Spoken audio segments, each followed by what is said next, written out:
Today I'm going to be talking about the different types of visas you can get if you want to come and visit South Korea, and I'm going to cover 7 specific ones. And instead of filming this video in my bedroom where you can just stare at my bald head and a blank wall, I've decided to come and film it in Seoul, and for each visa we're going to go to a different place in Seoul. The first one we've come to is the I Seoul U sign in Yeouido Park next to Han River.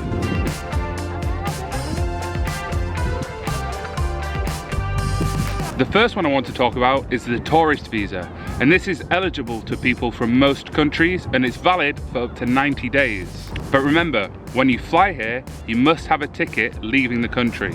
Now, my original plan was to get the H1 working holiday visa for 1 year, and then after that, fly to Japan for a day, fly back to Korea and get a tourist visa, and then every 3 months leave and just keep doing that on a tourist visa.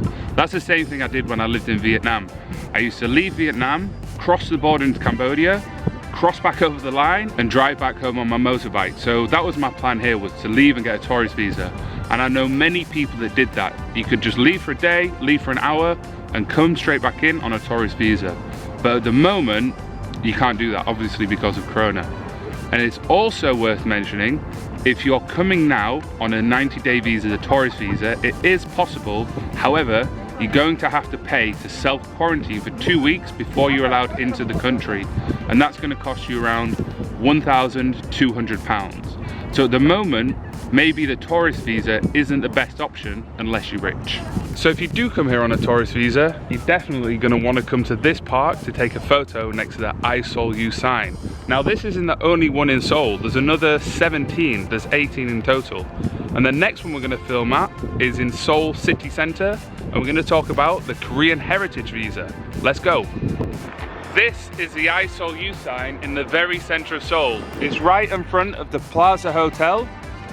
This open area here is where they've got ice rinks and they do events. This building here is the City Hall, and on the other side of the road is Gyeongbokgung Palace. And this main road here leads up towards Gwanghwamun Square and Gyeongbokgung Palace, where we're going to go afterwards. Now I'm going to be speaking about the F4 Korean Heritage Visa, but I'll just tell you the other ones that I'm also going to talk about.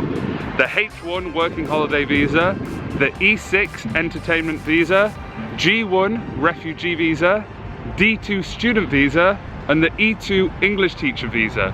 That's because most of the people that I've met in my time in Korea have had one of these visas. So hopefully, if you're watching this video, your visa that you want information on will be in this video. And if you do have any questions about any of the visas whilst you're watching this video, let me know in the comments section. I'll be more than happy to help. And also, if you do go to the comments, give this video a like. The F4 Korean Heritage Visa is pretty simple. If you have an ancestor, like a parent or a grandparent that's got Korean heritage, then you're entitled to get a Korean visa. It's that simple. Whilst I've been here, I did meet a Cuban guy, and his great granddad was Korean, so he was allowed to get a Korean visa, and with that visa you're allowed to legally work in the country. Now I'm going to cycle up the road to Gwanghwamun Square, where I'm going to tell you about the E6 Entertainment Visa. This man here is King Sejong the Great, and the reason there's a statue here in the centre of Seoul is because he was a great leader and really helped develop the country of Korea. And it was King Sejong that created Hangul, the Korean alphabet. And you can see the alphabet here on the side of the statue. The next visa we're going to talk about is the E6 Entertainment Visa, which is eligible for up to 2 years. And with that, you can work in the entertainment industry. So you can do things like music, art, literature, sports, entertainment, and even fashion modeling. Fashion modeling? Sexy, sexy, sexy, sexy man. Sexy, sexy, sexy, sexy man. Sexy, sexy, sexy, sexy man. Sexy, sexy, sexy, sexy man. Sexy, sexy, sexy, sexy man. And now you might be wondering, what's the difference between the entertainment visa and the working holiday visa? The H1 working holiday visa is only for a 1 year period. The entertainment visa is for a 2 year period. And also, if you do plan to work as like a backup dancer or a singer, you need the entertainment visa because people with the H1 visa can't do that. The H1 visa is more for things like bar or restaurant work. I'm gonna guess that most people that have clicked this video have chosen it because they want to know more about the H1 working holiday visa. Now I have made a video specifically on that, telling you every step you need to go through to get it. The link will be here, so I won't go into too much detail, but I'll tell you some of the most important things you need to know. If you want to get the H1 working holiday visa, you have to be between the age of 18 to 30. And when you get it, you can't do things like teach English or entertainment. It's mainly for working in a bar or restaurant. And also, this is very important to know, they only accept a limited number of applicants per year. For example, if you're from the UK like me, 1,000 per year. Whereas from Chile, only 100 per year. And now I'm going to tell you something that is not anywhere online and I didn't even know was possible. If you're a British citizen, you can get another year of the working holiday visa. So now I'm on my second year of being here and I've got a 1-year extension of my H1 working holiday visa. Now unfortunately, that's not for all countries. I don't know why Britain has it and I didn't even know I could get it. It was when I called up the number 1345, which if you're in the country and you need help with your immigration, you call 1345 and they can help with all the visa information.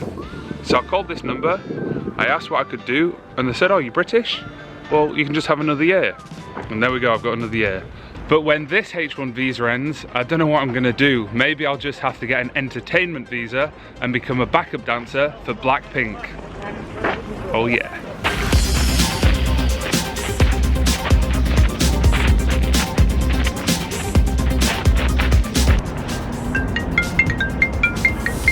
Hello?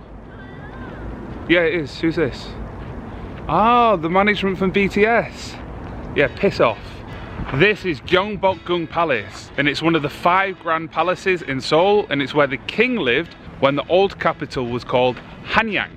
And unfortunately, this was destroyed in the Imjin War in 1592. It was burnt down. And then it was rebuilt, but then when the Japanese invaded, it was destroyed again. So this palace has seen a lot of turmoil, but when you go inside, it's extremely beautiful. If you want to see me make a video inside this palace talking about the history, come on, shut up, I'm trying to film a video. If you want to see me do a video of exploring this palace and talking about the history of it, let me know in the comment section below. Hello! The last 3 visas I want to talk about are the G1 Refugee Visa, the D2 Student Visa, and the E2 English Teacher Visa. And I've come down to the Gyeongbokgung stream in the center of Seoul to tell you all about them. The G1 Refugee Visa is valid for 2 years, and it's for people that are trying to escape their country because they're having problems with their race or religion. And in that 2-year period, for the first 6 months, you're not legally allowed to work. The next one is the D2 Student Visa. So that's if you want to come and study in a Korean university. However, before you apply for that visa in your home country, you need to have a letter of admission from the university that you're going to be attending. You should also know that if you do come here on an entertainment visa or a working holiday visa, or pretty much any visa for that matter, you are allowed to study in a university as long as it's a language course. You can't study a degree though. You need to have the D2 student visa to be eligible to study in a university. And the last one I want to tell you about is the E2 English Teacher Visa. Now if you're going to come to Korea and work as an English teacher, you don't have to worry about the visa at all, because when you apply for the job with the Hagwon or the school, they're going to do everything for you, even get the ARC card. Now I haven't mentioned the ARC card in the video because I wanted to save it till last, and that's the most important thing that you should know about. As soon as you get your visa accepted and you arrive in Korea, you need to get the ARC, the Alien Registration Card, because you can use that for opening a bank account or getting a SIM card. So it's very important that you get it. It looks like this. On the back of my ARC, it gives me the dates of my first period of stay for the first year, and then when I got it renewed, they stamped it again and then it tells me what date I should leave. And it's always handy to keep on you. Regardless of what visa you go for, you're gonna need to get the ARC as soon as you arrive in Korea. That's the most important thing to remember. Get that ARC and book an appointment online in advance, because otherwise you're going to be waiting months. Thank you for watching this video until the end. If you have found it useful and informative, give it a like, and if you have any questions regarding the visas, let me know in the comment section below. I'll be happy to help. And also, if you are applying for the H1 working holiday visa, there's a link to that video in the description below. I upload new videos every Tuesdays, Wednesdays and Thursdays at 7 PM UK time. So if you're not already a subscriber, click that red button and turn on the bell. I'll see you in the next video. Yosh. 조심해 난 해적다 나는 굳이 like 북한산 나와 머리 없어 빛나리 우는 쌍둥이 얘는 조던이지 김치 감자탕 요새 있다